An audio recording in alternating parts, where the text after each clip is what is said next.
ಇನ್ನು ಎಚ್.ಡಿ. ಕೋಟೆ ಕಾಮುಕ ಶಿಕ್ಷಕನಿಂದ ಅತ್ಯಾಚಾರದ ಆರೋಪ ಕೇಳಿ ಬಂದಿತ್ತಲ್ಲ, ಇದರ ವರದಿಯನ್ನ ಪವರ್ ಟಿವಿ ಮಾಡಿತ್ತಲ್ಲ. ಈಗ ನಮ್ಮ ವರದಿಯ ಬೆನ್ನಲ್ಲೇ ಮಾಜಿ ಹೋಮ್ ಮಿನಿಸ್ಟರ್ ಆರಗ ಜ್ಞಾನೇಂದ್ರ ಅವರು ರಿಯಾಕ್ಷನ್ ಕೊಟ್ಟಿದ್ದಾರೆ. ಏನಂದಿದ್ದಾರೆ ಡೀಟೇಲ್ಸ್ ಬರ್ತಾ ಇದೆ ನೋಡಿ. ರಾಜ್ಯದಲ್ಲಿ ಕಾನೂನು ಸುವ್ಯವಸ್ಥೆ ಕಂಪ್ಲೀಟ್ ಆಗಿ ಹದಗೆಟ್ಟು ಹೋಗಿದೆ. ಇದು ಮಾಜಿ ಗೃಹ ಸಚಿವ ಆರಗ ಜ್ಞಾನೇಂದ್ರ ಅವರ ಮಾತು. ನಿಜಕ್ಕೂ ಇಂತಹ ಕೃತ್ಯಗಳನ್ನ ನಾನು ಖಡಾಖಂಡಿತವಾಗಿ ತೀವ್ರವಾಗಿ ಖಂಡಿಸ್ತಿದ್ದೀನಿ. ತಪ್ಪು ಮಾಡಿದ್ರೆ ಶಿಕ್ಷೆ ಆಗಬೇಕು, ಈತನಿಗೆ ಕಠಿಣ ಶಿಕ್ಷೆ ಆಗಲೇಬೇಕು ಅಂತೇಳಿ ಒತ್ತಾಯವನ್ನು ಮಾಡ್ತಿದ್ದಾರೆ ಹೋಮ್ ಮಿನಿಸ್ಟರ್, ಮಾಜಿ ಹೋಮ್ ಮಿನಿಸ್ಟರ್ ಆರಗ ಜ್ಞಾನೇಂದ್ರ ಅವರು.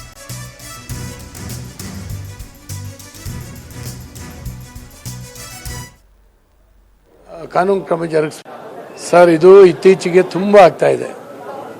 ಮನುಷ್ಯತ್ವ ಕಳ್ಕೊಂಡಿರ್ತಕ್ಕಂಥ ಒಂದು ರಾಕ್ಷಸಿ ಭಾವನೆ ಮನುಷ್ಯನಲ್ಲಿ ಉದ್ದೀಪನ ಆದರೆ ಏನಾಗ್ತದೆ ಅನ್ನೋದಕ್ಕೆ ಇವೆಲ್ಲ ಕೃತ್ಯಗಳ ಕಾರಣ.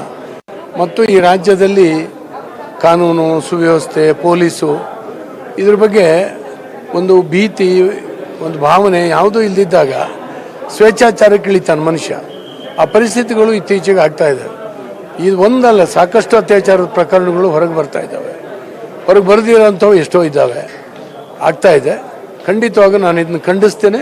ಮತ್ತು ಸರ್ಕಾರ ಸರಿಯಾದ ರೀತಿ ಇಲಾಖೆ ಅವ್ರ ಮೇಲೆ ಕ್ರಮ ತಗೊಳ್ಬೇಕು, ಕಾನೂನು ಕ್ರಮ ಜರುಗಿಸ್ಬೇಕು ಅಂತ ಒತ್ತಾಯಿಸ್ತೇನೆ.